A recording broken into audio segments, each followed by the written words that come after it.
This is the Fitzy and Whipper with Kate Ritchie podcast. This is very exciting because we've got Australia's first female astronaut in the studio. She's also the first person to train as an astronaut under the Australian flag. And she's joined LEGO Australia in its mission to inspire kids to unleash their imagination and also explore the limitless possibilities of space. We're so fascinated by this. Catherine Bennell-Pegg, welcome to the show! Hey, thanks for having me. Catherine, thank you for coming in. Such a pleasure to have you. Isn't it? It's fascinating what you do and what you've achieved at such a young age. You're not even 40. Not even 40. Close, but not there yet. But you know what I love about it, and I love the time with Lego too, because my kids were there at the store yesterday where you spoke very kindly, and, you know, Lego has a new space range. It's the fact that the kids at this early age are dreaming. You know, they're building the spaceships and they're getting involved and they're able to think, imagine if I could do that one day. And now, well, you're doing it. Oh, thank you. It was absolutely incredible yesterday at the Lego store in Sydney. There were so many kids with, stars in their eyes, excited that maybe one day they could go to space.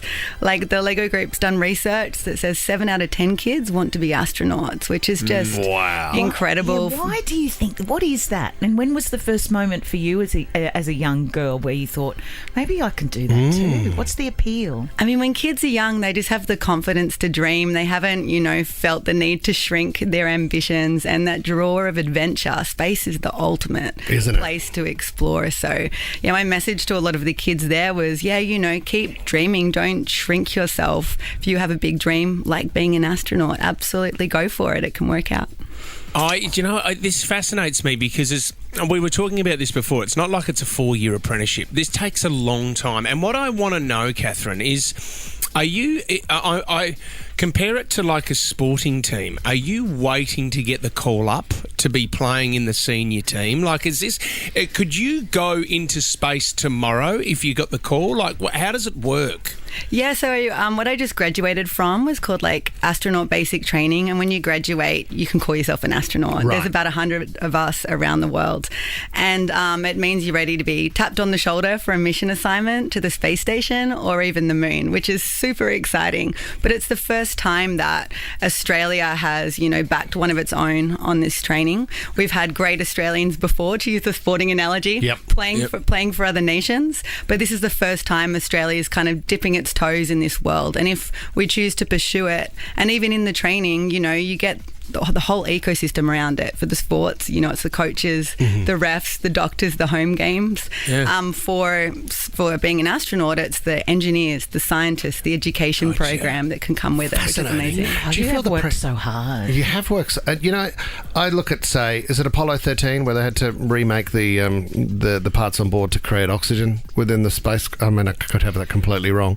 But as an engineer, you're our space expert. I saw the movie. Great movie. He's our space cadet, Catherine. He's always been our space cadet. As an engineer, though, the pressure to understand the parts of a rocket, in a sense, if required when you're up there too, is a hell of a lot of pressure.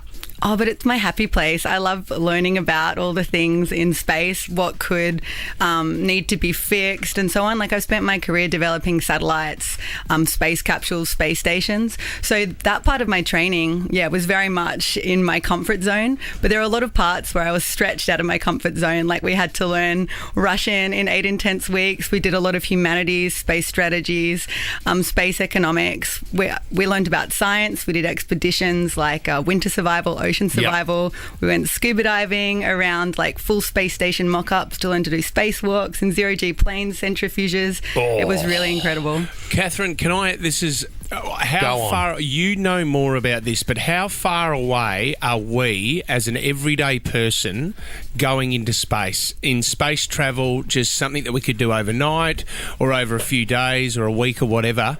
And then how far away are we from Mars? I mean, to be a professional astronaut is usually the cherry on the top of a STEM career. Any STEM career, you can be a scientist, an engineer, a doctor, a pilot, for example. And then once you've got some experience in that, plus other things like expeditionary skills, like you've been in the military or things like that, you can apply to be an astronaut. Then it was 1.5 years for me of a selection process, and then just over 1 year for the basic training. And then if I get picked for a mission, it's somewhere between 6 months and 2 years before you go up of extra training. Wow. Unless you've got a spare few tens of millions and you Sure. can go up on your own. But if so you- it's not yes. a holiday destination No. anytime soon. No, you're going up there to work and do good science. But Yeah. that one way they talk about, that one way to Mars, is that realistic? I mean, there's people that put their name down saying, I'll be on that trip. Yeah, I mean, humanity is planning to go back to Mars in the next decades. There's a number of technological hurdles that still have to be overcome. A main one being the ability to get back, because you have to launch off the surface of Mars on a rocket. So that's one reason why some private ventures have looked at the one way. But I think, for me, I would want to come back should I be going to Mars. Definitely. Yeah. Okay, can we hit you with one of the most basic questions? Extraterrestrial life. My kids want to know your thoughts on this. I don't believe we've been visited by intelligent extraterrestrial life. I've seen no evidence of that. However, I think life has got to be out there. The universe is huge.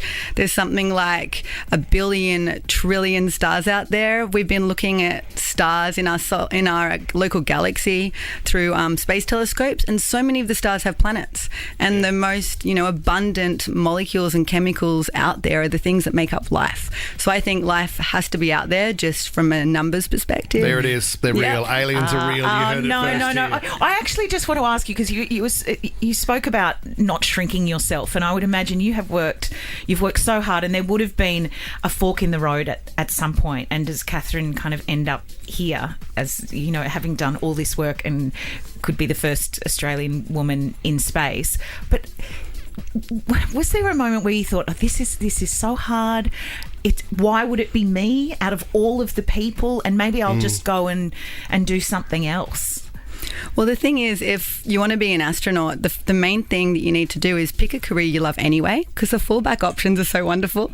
So I was loving my career as a space engineer and doing lots of hobbies like scuba diving and flying and things like that. So yeah, when I got to apply to be an astronaut, I was thrilled just to be able to apply. And every stage I got through was, the champagne popping. Wow. I hadn't expected it. So everything was a bonus because I picked a path that I loved anyway. Fitz, do you want to ask the question you brought up yesterday? Fitz wants to ask you a question. Number one question. Number one question for me. No, I'm not going to ask that question. I'm going to ask, what's the greatest space movie of all time in your eyes? Oh, there's so many good ones. I quite like Apollo 13 because the team element there is huge. Like being an astronaut's a team sport. You're just the visible tip of an iceberg of a huge team on the ground, and we're taught to deal with like any kind of emergency you can imagine, and also the ones that you can't imagine, like how you deal with that, and that's what they do in that movie. How realistic is Star Wars? We will see. Oh, wow. Finally. We will see. We're going to be here all morning. Because you must be That wasn't even his bad question. No, it wasn't. But you must watch these movies about space, and you're the expert, and you think, this is Rubbish. This is rubbish. Yeah. This is not how it, this is A lot not of the how time, it yeah, is. but that's kind of fun. Like, I'm really annoying to watch a space movie with, especially after astronaut training, because I'm armed with more information to pick them apart. Yes. But it's really fun. And, like, I think, like, space movies and things like that are really important because it helps you to put space in its context and imagine what's out there. Because while space is all around us, it's pretty abstract in a way, too. So how do you go to the toilet?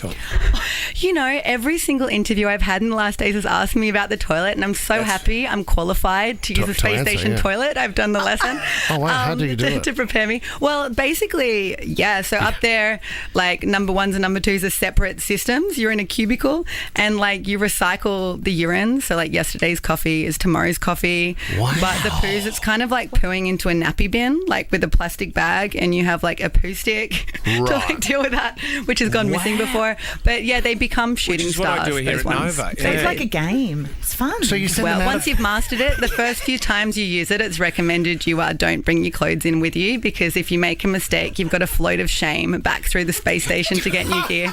float of shame. I love this. We got a floater. Hey, so you're telling me it goes out into space? The number twos eventually do. They get loaded into their cargo vehicles and get burnt up in the atmosphere. So if you're seeing a beautiful shooting star, it might not be, yours. as beautiful as you think. It might be a good day. Because it would be harder for a girl to go do a wee than a boy. Well, they've got different attachments, so it's kind of like a Boys and funnel girls? situation. Or- Yeah, boys and girls. Okay, we've got it. Fascinating. We got that. But you just think about how do they test those things to be developed. You've got to go up on parabolic flights and have test subjects do it in What's a 22 parabolic second flight? bursts.